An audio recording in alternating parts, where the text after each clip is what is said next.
Okay.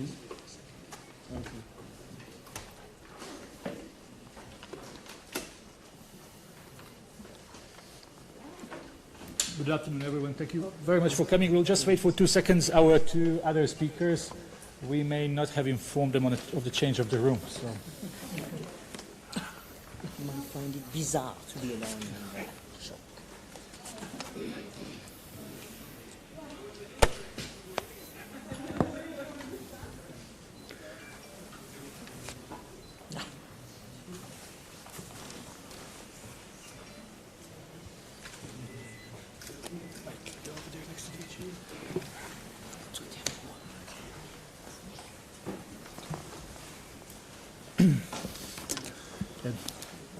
Good afternoon again. Now we have everyone sitting here. Welcome to another daily press briefing from the headquarters of the World Health Organization. Today is the first day of the 2019 Novel Coronavirus Global Research and Innovation Forum. So beside our usual guests, Dr. Tedros, WHO Director General, Sylvie Briand, who is our Director for Global Infectious Hazard Preparedness, and Mike Ryan, who is WHO Executive Director for Health Emergency Programs. We also have Dr. Mari Polkini, that you may remember very well because she was with WHO for many years. She is a co-chair of the forum. And we also have Dr. Soumya Swaminathan, who is a WHO Chief Scientist. Before giving the floor to Dr. Tedros, just to remind everyone that we will have an audio file and transcript from this press conference. Journalists are joining us online. If you are online, please click on raise hand on your screen if you want to be put in a queue for questions. For those who are dialing in by phone, please type *9 and you will be put in a queue for questions. For those in the room, a very warm welcome. There are many new faces that we are seeing for the first time in WHO, so hope you will have a good time with us. And again, to remind everyone, please, one question per journalist, so we give opportunity to as many as we can. And with that, I give the floor immediately to Dr. Tedros.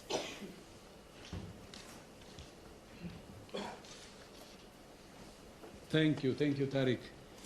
And good afternoon. And of course, we have the many colleagues from media based in Geneva, but we see more today.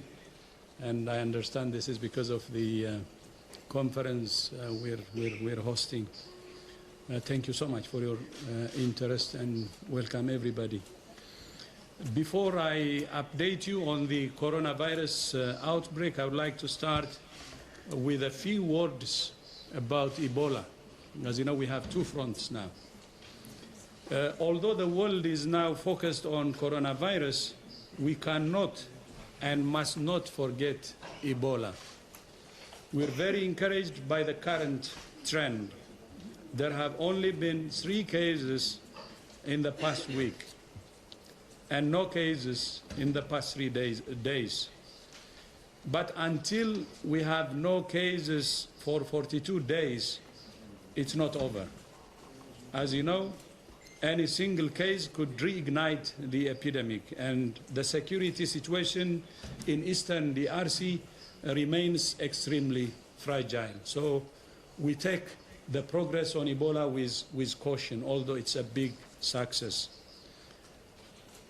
And we are in still full response mode.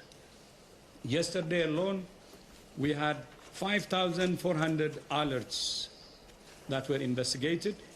Almost 300 samples were analyzed. More than 700 people were vaccinated, and almost 2,000 contacts were followed. So still, it's a massive response. And tomorrow, the Emergency Committee for Ebola will meet to assess whether the Ebola outbreak in DRC continues to constitute a public health emergency of international concern. So you will have more news tomorrow on Ebola. Regardless of their recommendation or the ISIS recommendation, the world needs to continue to fund the Ebola response. Taking our foot off the accelerator now could be a fatal mistake, quite literally. On Thursday, I will travel to Kinshasa for meetings with the President of DRC and other senior ministers to look beyond Ebola and sketch our ways to strengthen DRC's health system. And I would like to use this opportunity to appreciate the government's leadership. The current status of Ebola would not have been reached without the strong leadership by the government of DRC and the President Tshisekedi himself. Now to coronavirus. First of all, we now have a name for the disease, and it is COVID-19, and I will spell it COVID-19. CO stands for corona, as you know. VI stands for virus, D for disease, so COVID. Under agreed guidelines between WHO, the World Health Organization, the World Organization for Animal Health, and the Food and Agriculture Organization, means WHO, OIE, and FAO of the United Nations, we had to find a name that did not refer to a geographical location, an animal, an individual or group of people, and which is also pronounceable and related to the disease. Having a name matters to prevent the use of other names that can be inaccurate or stigmatizing. It also gives us a standard format to use for any future coronavirus outbreaks. And now to the coronavirus situation. As of 6 a.m. Geneva time this morning, there were 42,708 confirmed cases reported in China. And tragically, we have now surpassed 1,000 deaths. 1,017 people in China have lost their lives to this virus. Most of the cases and most of the deaths are in Hubei province, Wuhan. Outside China, there are 393 cases in 24 countries and 1 death. Last week, I told you that we had engaged WHO's network of country representatives, as well as the United Nations resident coordinators in countries, to brief them on the outbreak and inform them about the steps they can take. I also briefed Secretary General Antonio Guterres, and we agreed to leverage the power of the entire UN system in the response. Today, we have also activated a UN crisis management team to be led by my General, Dr. Mike Ryan. This will help WHO focus on the health response while the other agencies can bring their expertise to bear on the wider social, economic, and developmental implications of the outbreak, so we're all working to our strengths. So Mike will be the chief, still continue to be the chief emergency, and will also coordinate the whole UN response. As you know, today and tomorrow, WHO is hosting a meeting of more than 400 scientists from around the world, both in person and virtually. The main outcome we expect from this meeting is not immediate answers to every question that we have. The main outcome is an agreed roadmap on what questions we need to ask and how we will go about answering those questions. This is exactly what WHO is for, bringing the world together to coordinate the response. That's the essence of multilateralism, which is very important for the world. And a research roadmap is also important for organizations that fund research to have a clear sense of what the public health priorities are, so they can make investments that deliver the biggest public health impact. The development of vaccines and therapeutics is one important part of the research agenda. But it's not only one part. They will take time to develop, but in the meantime, we're not defenseless. There are many basic public health interventions that are available to us now and which can prevent infections now. For instance, the first vaccine could be ready in 18 months. So we have to do everything today using the available weapon to fight this virus, while preparing for the long term using the preparation for the vaccines. That's why we have sent supplies to countries to diagnose and treat patients and protect health workers. We have advised countries on how to prevent the spread of disease and care for those who are sick. We're strengthening the lab capacity all over the world. We're training thousands of health workers, and we're keeping the public informed about what everyone can do to protect their own health and that of others. It's when each and every individual becomes part of the prevention and control, the containment strategy, that we can succeed. So that's why reaching out to the public directly and telling the public the kind of precautions they need to take. This could be clean your hands regularly, either with alcohol-based drug or soap and water. Keep your distance from someone who is coughing or sneezing. And when you cough or sneeze, cover your mouth and nose with a tissue or your elbow.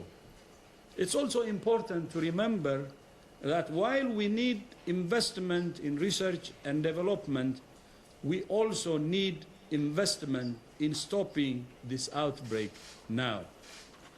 Last week, WHO issued a call for $675 million, which is what the world needs to support preparedness and response operations in countries.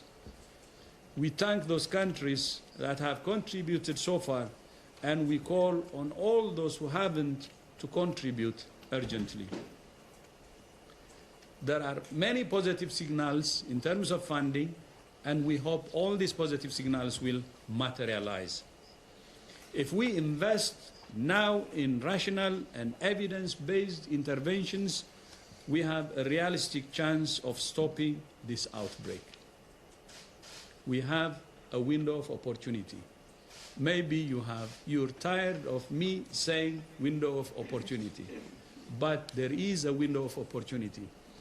If you see the number of cases in China and the rest of the world, it's not even comparable.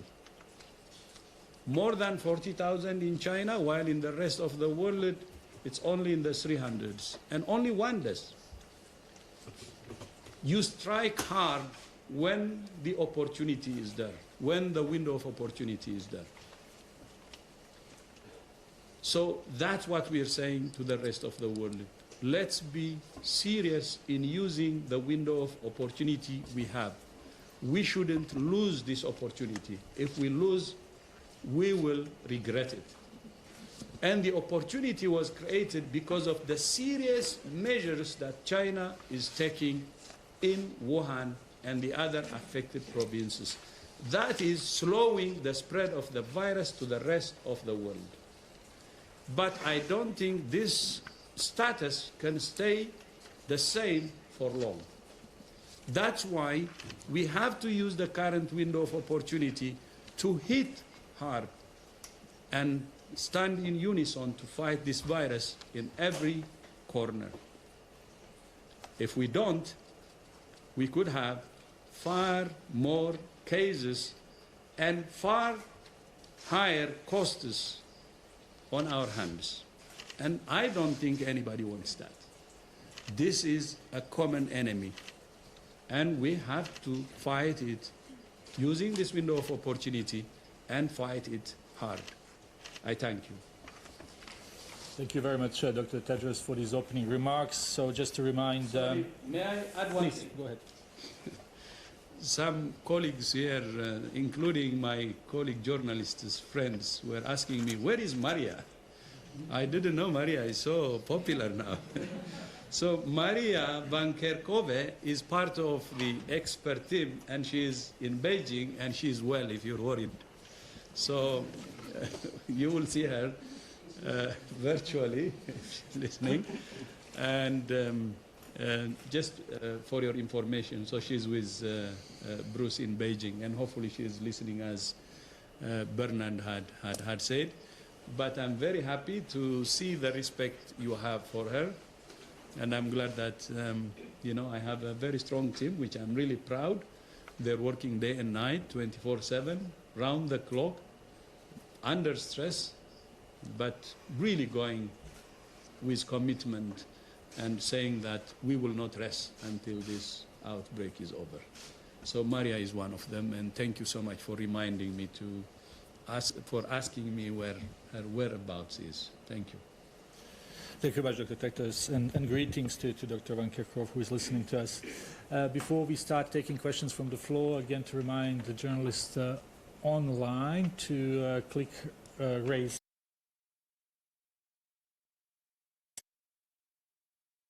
press *9. So we will start with the questions here. Well, gentleman just in front of me, then Christian, then we will go on this side. Please introduce yourself and the outlet you are working for, and please one short question. Thank you. Okay, this is Yang with Xinhua News Agency. As Dr. Tedros mentioned, the entire UN system is willing to help. So could you give us a few examples on what the other agencies in the UN can contribute to the control and the prevention of the outbreak? Thank you so much. Yes, we have many sister agencies. Do I need to use this? Mm-hmm. Yeah, okay. No. Okay. Okay. We have many important sister agencies in the United Nations system, many of whom need good information in order to manage their day-to-day operations and business continuity. So our humanitarian partners, peacekeeping partners need to understand the virus like every other global business operation needs to understand what's happening with the virus. But there are many of our UN agencies, like the International Maritime Organization, the International Aviation Organization, who also can contribute huge amounts of information to our understanding, and equally we work closely with them. We have agencies like UNICEF, who are very important in risk communications and social stabilization and working in education in schools and in the healthcare system and on infection prevention and control. And we work very closely with our colleagues in UNICEF. There are the agencies who work on humanitarian response, and they obviously have a duty of care to refugees and to others, and they need our inputs in terms of best practice for themselves. And we have the financial institutions like the World Bank, who are in a very strong position to look at the financial implications and shocks associated with this, and look at means of mitigating those impacts. So the idea here is to bring together the UN system under the leadership of the SG with the Director General to ensure that the work WHO is doing is feeding into the UN system in terms of its own business, but equally that the UN agencies who can contribute to the overall global effort are doing so. And in particular, I would make reference to our resident coordinators in country for the UN system, who integrate all of the UN operations in country. Many countries with weaker health systems may also have weaknesses in their economies and other potential shocks that might arise. So our country representatives, WHO's country representatives, are working very, very closely with the resident coordinators of the UN system, and we intend to continue doing that, and in fact have had large-scale teleconferences with all resident coordinators in the world. I think a couple of days ago. We brought them all together last week. So I think that's the nature of the crisis management team operation, and this will be a joint operation between the United Nations Office for Crisis Coordination in New York and our Strategic Health Operations Centre here at WHO in Geneva. Thank you very much, Christian. For journalists, please use the mic. Yes, go ahead, please. Hello, this is Christiana with the German press agency, and it's a question for Dr. Tedros. There are reports today that the National Health Commission in China has changed the reporting rules of cases, meaning that people who are confirmed to be infected with the virus but do not show symptoms are not being counted in the statistics. Have you heard about that, and what is your response? I don't have that information, but we have regular communication with them, so we will check that, and we have also people on the ground, so we will check and get back to you. Thank you. Thank you very much. Yes, please, here, and then we will take a couple of more questions from the room here, because we have all journalists who travel to Geneva, so we will give a little bit of a priority to them. Yes, please, go ahead. Make sure that the mic is on. It has to be... Yes. Okay. Thank you, Tarek. Good afternoon. Very short. Thank you. Xing from Xinhua News Agency. We've learned that there are also Chinese researchers attending today's forum in a virtual way. So to what extent may the experience of China's health workers and frontline and the collecting and sharing of data by the Chinese researcher help design the roadmap of this research? Thank you.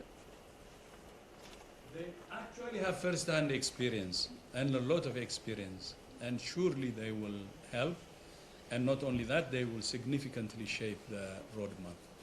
But I will ask my other colleagues also to comment on this, but we expect a lot from them. Just to add, we were very fortunate this morning to have both Dr. George Gao and Dr. Wu from China CDC connected online, and they presented the data, particularly the research that has already been initiated in China. And we also have participants who are going to stay with us throughout the 2 days. And it's essential that they are involved in every aspect of the planning of the research, since most of the cases are in China now. So it would be critical for Chinese scientists and doctors and researchers to be involved. Dr. Kini, do you want to add something?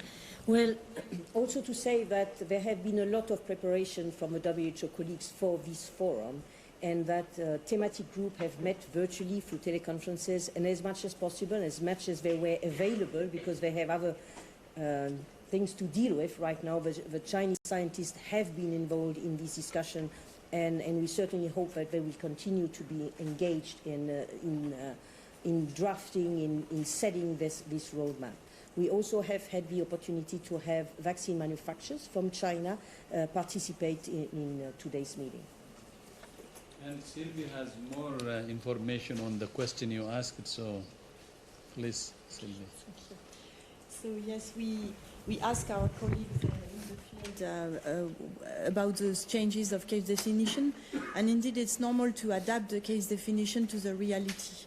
So recently they have done the 4th adaptation to include mild cases and asymptomatic cases. And so if asymptomatic cases become positive at the laboratory testing, then they include them into the confirmed cases number. And so they have indeed broadened the case definition, because before the testing was only done on people who were hospitalized or attending some medical attention, receiving medical attention, but now because they are following contacts, apparently they have also included some asymptomatic people. They are followed up, or post-symptomatic, because in the contact list. Yeah. It's the opposite. Yes. So including the mild and the asymptomatic actually is a good idea. It's good. It's good that they did that. Yeah. Thank you very much for clarifying this. Now let's take a few more from the room. Let's try our colleagues who travel to Geneva to be with us here. So I'll start with Victoria, then Tom, then John, please. Victoria MacDonald from Channel 4 News in London. There have been reports of a Chinese national in Burkina Faso who's been tested for coronavirus, and as we speak, we're told that there is a China Embassy, WHO, and Burkina Faso Ministry of Health press conference. Can you tell us anything about what would be the first reported case in Africa?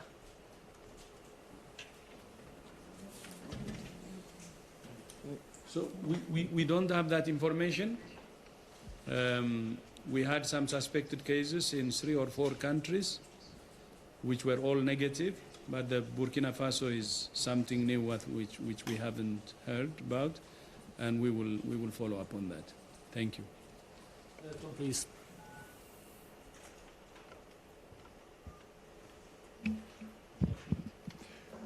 You rightly mentioned the window of opportunity. As time passes, are you becoming more or less confident that this virus can be contained?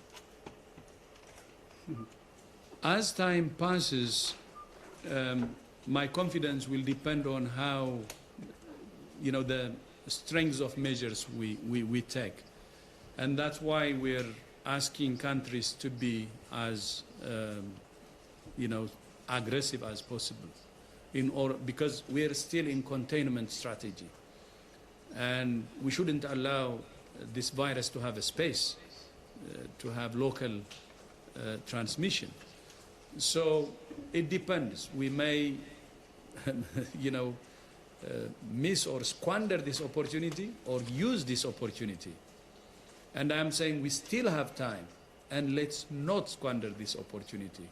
There is opportunity, window of opportunity that we can use still now. And member states, is there room for them to become more aggressive? Yes, there is. And there should be strong leadership, strong coordination, and they have really should do all the things or take all the measures they need to contain it. Thank you very much. Please.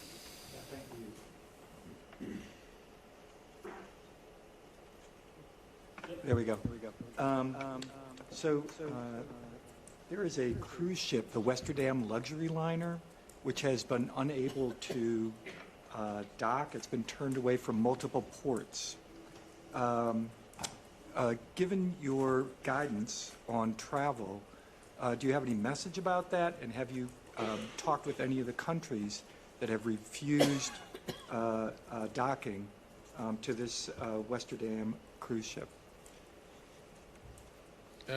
We're in daily discussions as we speak with the International Maritime Organization who deal with these matters, and my colleague here, Jawad Major, to my left, our Assistant Director General of Preparedness, has been leading those discussions.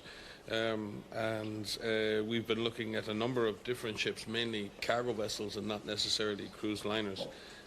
It's really important that there's an appropriate risk management approach taken here, and that also state parties be reminded of their obligations under what IMO terms free pratique, which is the ability for ships to dock unimpeded, especially to unload cargo, and also reminding our state parties of the principles of the dignity and human rights of travellers, which the IHR also enshrines. There are manageable risks associated with the conveyances, and there's plenty of guidance on how to do this properly. We need to ensure that there's neither an overreaction or an underreaction, and we need a proper risk management approach to this, as we want to see to all types of gatherings, and we're going to have this more and more in the coming weeks as we see more events and conferences, and we see cruise ships. Anywhere where people come and congregate, there is always going to be concern. But we need to balance those concerns with the need for our society, civilization, our economies to move. So we need to take a risk management approach. We must accept that in these circumstances there is no such thing as a zero risk. We must minimize risks, we must protect people and be ready to react appropriately should something untoward or something unexpected happen. And in the same exact case of cruise ships, again, a proper risk management approach to dealing with this issue is what we're advising. And as I say, we will be further analysing the number of ships who are in this particular circumstance, and we'll have more data on that tomorrow. But again, we call for the normal obligations under free pratique and for the normal principles of the dignity and human rights of travellers to be upheld. Thank you very much, Dr. Ryan. We will take one more from here, from Tulip, who came from BBC here, and then we will go online. Tulip.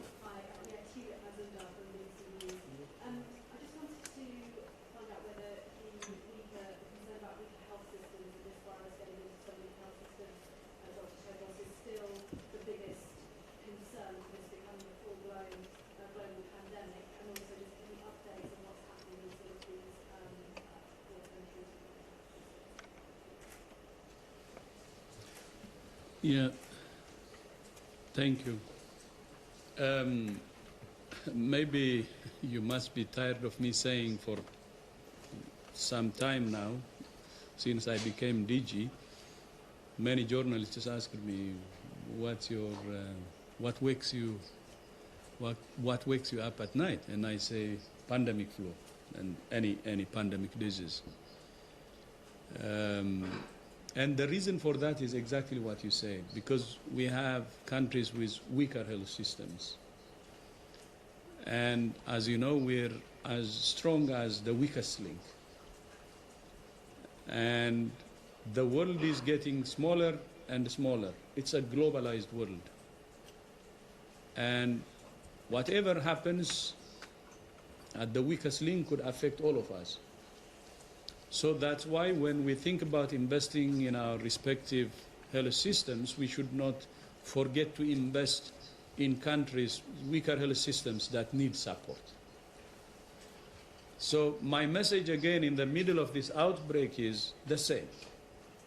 We have to invest in preparedness. And preparedness means helping those countries who need a helping hand to strengthen their health system. And that's going to be our guarantee. And we have identified, by the way, as WHO, the minimum is 30 countries. If you push to the maximum, are not more than 45 countries who need our support. And investing in those countries with weaker health systems is important.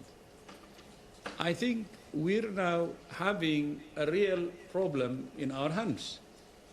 And we must take what's happening now seriously and really commit to preparedness, to strengthening our health systems all over the world and make this world safer. Still, I said it many times, I have a great concern that if this virus makes it to a weaker health system, it will create havoc. It will. For now, it doesn't seem so. But it doesn't mean that it will not happen. It may. It depends on how really we lead this response and how we respond to the outbreak. So that's why I don't think it's too late. We have the window of opportunity, and the whole world should really stand in unison to contribute to strengthening the countries with weaker health systems. And that's the answer for now. But that's not just for now, but we have to continue. This is not a few months or a few years of work. It will be many years of work that should be sustained and make our health system as strong as possible. Because we have already seen it. Outbreaks can bring serious upheavals, serious consequences to the world. It's not just a health security issue, or it's not a matter of somebody sick or, the number of people who are dead. It's a matter of political, social, and economic upheavals. It can affect all areas of society. And that's why we have to take it seriously. The world, when it talks about terrorism, And imagine the level of preparation and so on is immense. To be honest, a virus is more powerful in creating political, economic, and social upheaval than any terrorist attack, believe it or not. I was a foreign minister, have been one of my hat discussing about terrorism and so on, but a virus can have more powerful consequences than any terrorist action. And that's true. And if the world doesn't want to wake up and consider this enemy virus as public enemy number one, I don't think we will learn from our lessons. It's number one enemy, and to the whole world, and to the whole humanity. And that's why we have to do everything to invest in health systems, to invest in preparedness. And that's why I always say that's what wakes me up at night. And it should wake all of us at night. It's the worst enemy you can imagine. It can create havoc, political, economic, and social. Thank you. Thank you very much, Dr. Tedros. We will go for a few questions from journalists online, and hope if we are all short, we will be able to get back to the room. I'll call first to colleagues from CNN. Vasco, can you hear us, please? Yes, can you hear me? Yes, please speak a little bit more loud. My question is on comments made by a doctor in Hong Kong today who said that this virus could reach up to 60% of the world population. What do you have to say on that?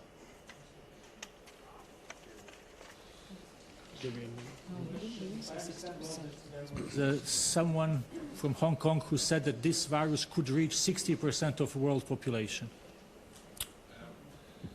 Yeah, if fires are left unchecked, they can burn down a lot of the forest, and one can speculate how far a fire like this can burn. I think we, as the DG said, when we look at disease outside China, we're dealing with less than 400 cases in 24 countries in over a month of transmission. That does not mean that that won't escalate. It doesn't mean that that won't accelerate. But that is not, in that sense, an insurmountable problem. We have the unknowns about period of transmissibility. We have the unknowns about mild cases. But what the data is telling us, that we still have an opportunity. We have the opportunity to contain, to confine, to slow down, to prepare. And we need to be extremely careful not to overly... everyone is talking about social media. Everyone is talking about staying calm and keeping our populations calm. Yet every chance we get, we seem like we want to accelerate the infodemic and not contain the epidemic.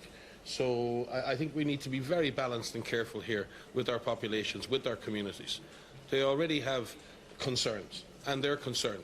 And the real issue is to empower our communities to take action, to protect themselves, to give them things to do. And there are things that every single human being on this planet can do to protect themselves from this disease. So let's be careful in throwing around figures, speculation, and scaring people. Let us plan and focus, laser focus on containment, confinement, and slowing the virus down. And if we have to deal with the circumstances at a later date of a more widespread epidemic, we will do that. And that could be a milder disease at that point. So I just caution everybody to not start throwing around figures that there is no basis for at the moment. I will maybe add to that. Just to remind you one thing. When Ebola started, if you remember, there was a lot of speculation.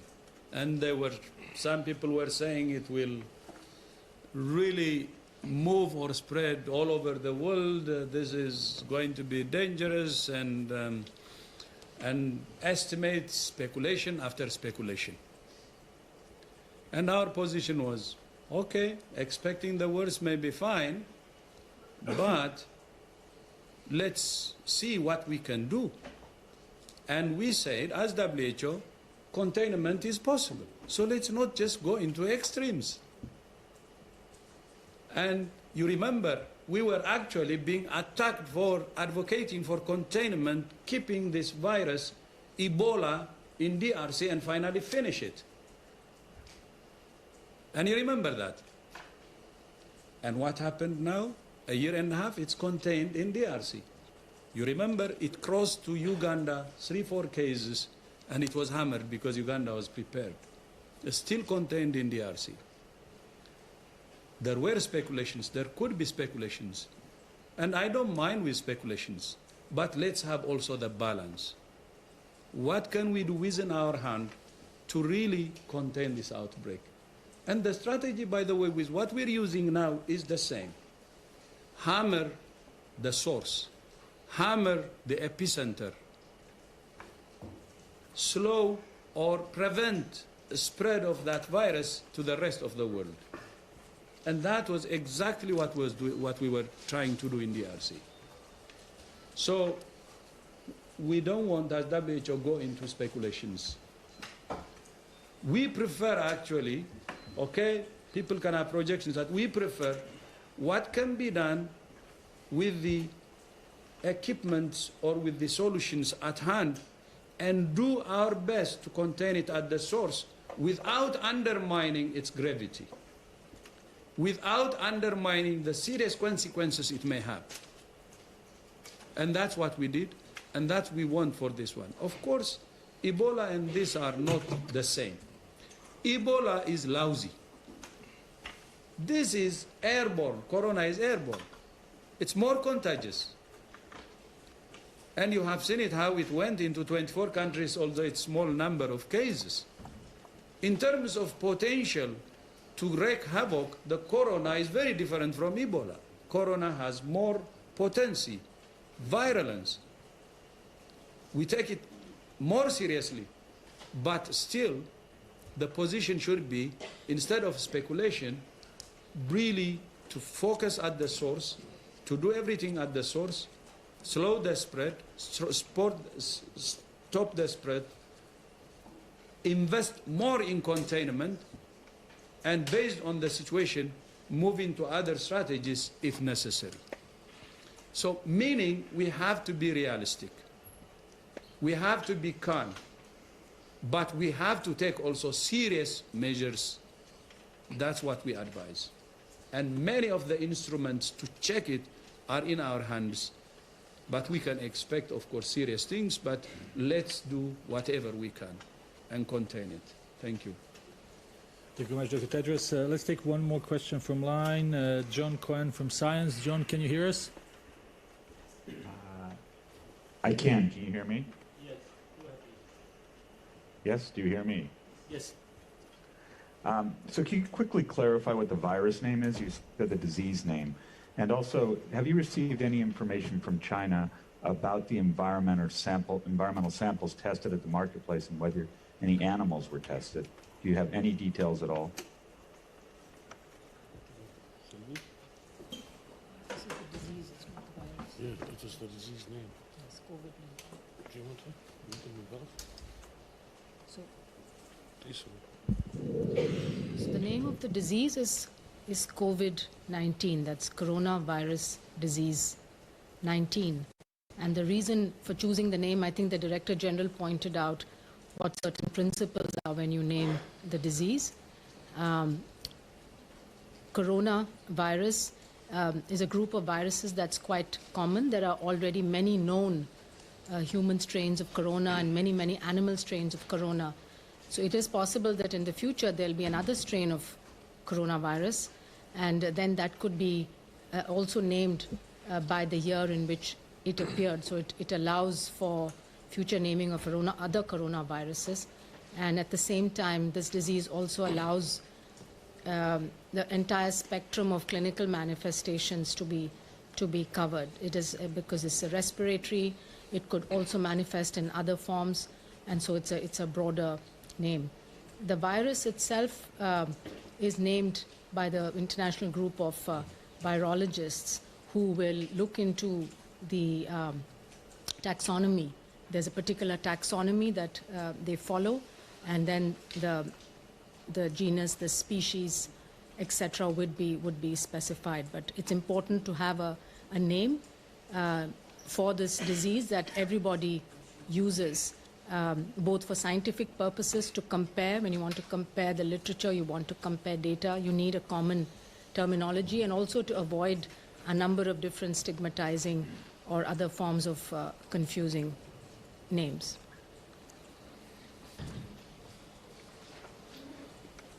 Thank you very much. I think there was another question. Sylvie? Yes, we have received information on the animal source of this virus. So from the first genetic sequences that was put on the web and publicly available to scientists, some scientists have done some phylogenetic studies, and they have identified that this virus is very similar to a virus that is a coronavirus that can be found in bats. But when they did some sampling in the Wuhan seafood market, they didn't find so many bats. And so it's very likely that there is an intermediate host that has been contaminated, and but still they've done a lot of samples in various animal species, but they have not found yet which intermediate host could have been the amplifier, at least in this Wuhan city. So studies are ongoing because they are checking a number of animal species, so it takes some time. What they have done as well is they have tested a number of environmental samples on surfaces and different places in the market. And so they have found indeed the coronavirus that is now responsible of this epidemic in humans. So there was some environmental contamination, probably also at the beginning of this outbreak. Now this market has been closed, has been disinfected, and so this environmental contamination doesn't exist anymore. But studies are still ongoing to try to better understand what has happened in the animal world before human beings were contaminated. And it's still ongoing, and we hope that this meeting on research will provide us a little bit more information on this aspect of the outbreak that is still not very clear and requires more research. Okay, sorry, I used the military word airborne. It meant to spread via droplets or respiratory transmission. Please take it that way, not the military language. Thank you.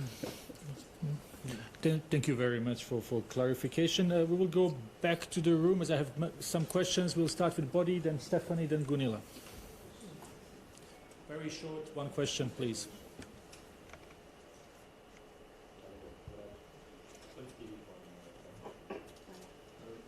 Understood that was we have to protect the first country and we have to support the first country. We understand that already. But as you said, we have to be realist. We have more interest for example, the priority focus on the epicenter where the disease is existing. So could you tell us more about the next guide map on the epicenter? About the science and pharmacology. The question is really about what should be done in the epicenter of the outbreak next. Other than what's being done now.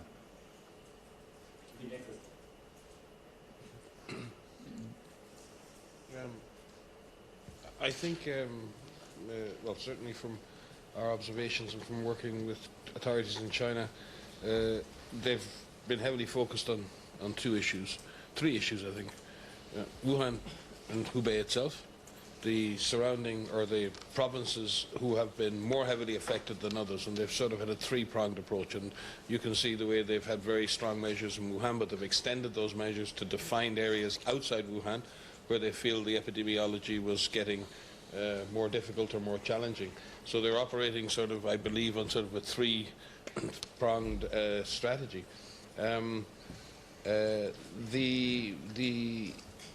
can see over the last number of days and weeks that the initial focus was clearly on caring for the sick and really dealing with that shock to the system of so many unwell people presenting, and you saw that with the efforts to build new isolation facilities.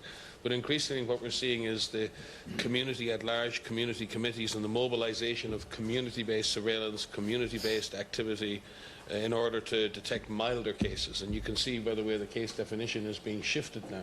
There's a move now to move out and try and detect all of cases, even the milder cases. And that seems like a very prudent thing because you want to check that you're seeing all the cases. When you're facing a fire, a large fire, and this happened in West Africa too with Ebola, when the disease was extremely intense, it's very hard to do the classic public health things like contact tracing. You're dealing with a massive wave of cases, you're trying to deal with the sick. And as you get control on that, and as the number of very sick patients drops or stabilizes, you try to push the surveillance out towards the community. You try to detect more and more of the cases. That's if you're still focusing on containment as your approach, because you want to try and break the chains of transmission. So we believe China is really pushing the surveillance into the community. It's an attempt to try and shut down transmission. We've said it before, neither they nor we are sure that that will work because the virus has its own characteristics in terms of its period of transmission or asymptomatic people being able to transmit. But they're making an attempt now to push surveillance further and further out into the community and see if we can shut down the virus. There is no guarantee of that.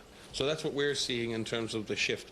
And our team in China is working closely with Chinese authorities and scientists to look at that. I think the other part of this will be having a much better understanding of the clinical severity and on the clinical picture, because if the disease were to spread further in the world, and if we see more cases in the world, the clinical techniques and the clinical information and the clinical knowledge that's been gained in China right now will be absolutely central to the successful treatment of patients elsewhere in the world. So that's another vital gift to the world. So again, pulling that information together in a systematic way, gathering systematic clinical data now, not just reports, not just anecdotes, but systematic clinical information is absolutely central to success. So all of the activities are aimed at containment, but all of those activities will support a broader mitigation effort should the virus continue to spread in other parts of the world.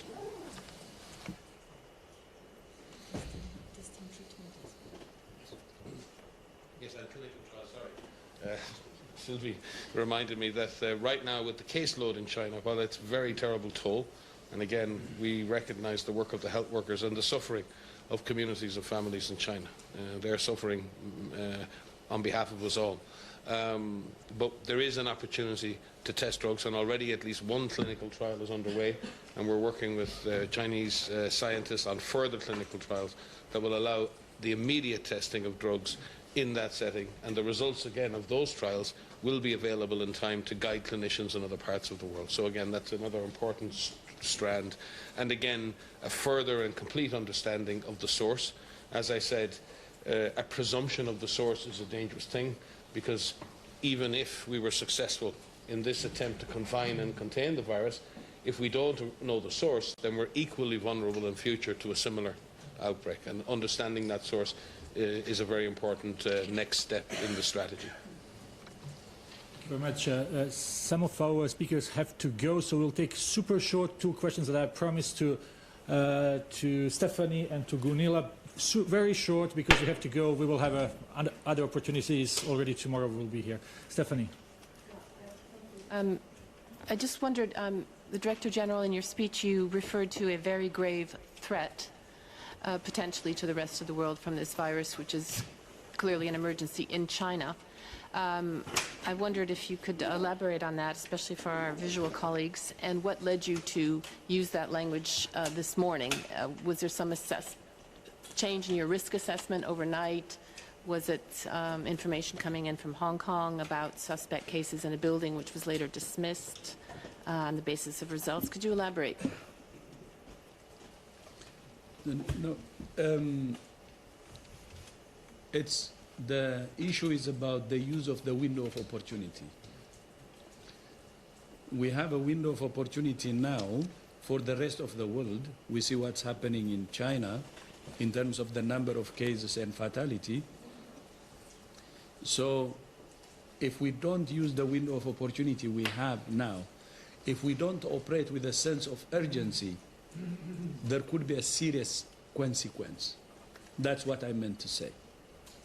And I'm reminding the world to use this opportunity to do whatever it can to contain this outbreak.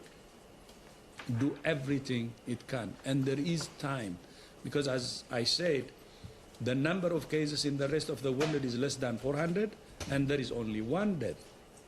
That's a window of opportunity. So I'm reminding, there is time, the time is ticking. And time is the essence in this outbreak. And the virus will not sleep and wait. We cannot sleep.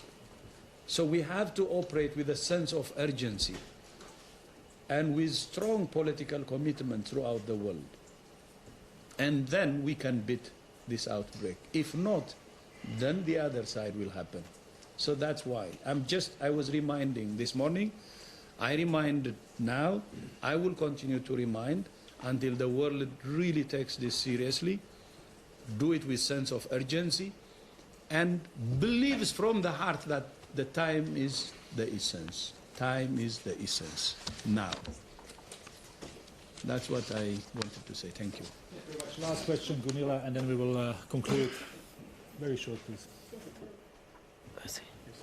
Yes, hello, Gunilla von Hall, Swedish Svenska Dagbladet. I have a question about the British man who obviously infected 11 people while he traveled across the world. What does this tell you, this case? Does it tell you that the virus is changing in any way, it's mutating? And how can countries prepare for these kind of cases and this kind of spread? So my colleagues will say more, but that's why we're saying time is the essence, because mutation is another issue. Crosses every host, then you know what happens, and everybody knows. So that's why we say time is the essence again, but I would be happy if our colleagues could say, and mutation being one of them. I really wish we could refrain from personalizing these issues down to individuals who spread disease. This is deeply, deeply unhelpful. These are very unfortunate events in which families and others are wrapped up in, friends and others. There are circumstances that allow disease to transmit. People are not at fault. They are never at fault in this situation. So let's be extremely careful here. It's really, really important that we don't attach unnecessary stigma to this. This is an unfortunate event, and there are circumstances around the way in which disease may have been transmitted, and there may be other clusters like that. This is by no means, and compared to other events, a massive super spreading event. This is an unusual event, and it is a wake-up call, because there may be other circumstances in which this disease can spread like this, and we need to study those circumstances for sure. But it doesn't change our overall assessment. And again, I cast your minds back to SARS. When we had the Metropole Hotel, everyone said it's all over. It's global now. And then we had the Amoy Gardens, and everyone said it's all over. It's in these buildings, and that's it. We can't be stopped, right? And it's important that we stop when we have those events. The cruise ship issue in Japan at the moment. And these unusual events offer an opportunity to study the virus, but none of them individually change the overall risk assessment. But you take them all together, and that may change your risk assessment over time. So we just need to be careful to study these types of situations, understand more from them what's happening, and if overall, through a series of those events, we see a dynamic shift in the virus, then we will tell you openly and transparently that we see that. At the moment, we don't see that. Thank you very much. We will conclude here. Thanks to everyone watching us online, dialing in by phone, watching us on our Twitter account. We will have audio file very shortly and transcript likely tomorrow morning posted on our website regarding tomorrow press conference on emergency committee on Ebola outbreak in DRC and the end of research forum. We will send a note either tonight or tomorrow morning. So thank you for being with us and have a nice day.